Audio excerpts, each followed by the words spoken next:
Naalala mo ba yung unang beses tayo nagkakilala sa bar? Wala na ako ibang gustong makasama.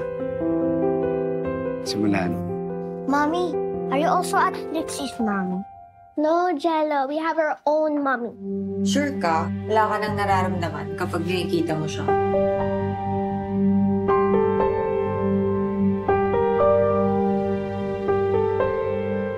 Marriage talaga is not for everyone.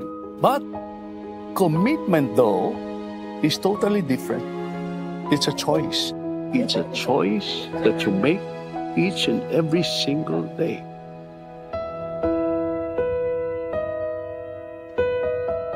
Si Levi, nasa ospital. Anong balak mo? Si Roan, kasama mo? Matutulog dyan? Everything will be okay, Shell. Kapit lang. Ito na naman.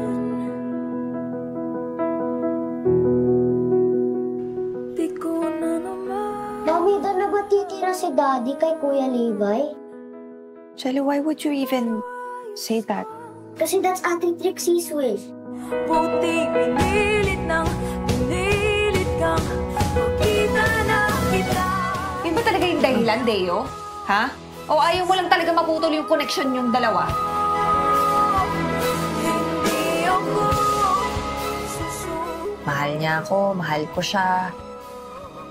Diba dapat ganun lang yung kasimple? Ang aking kamay.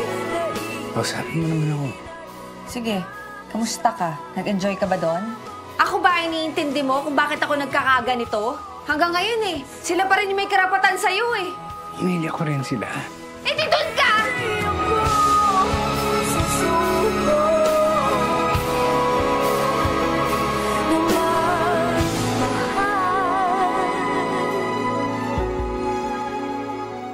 Kayanin ko ba na?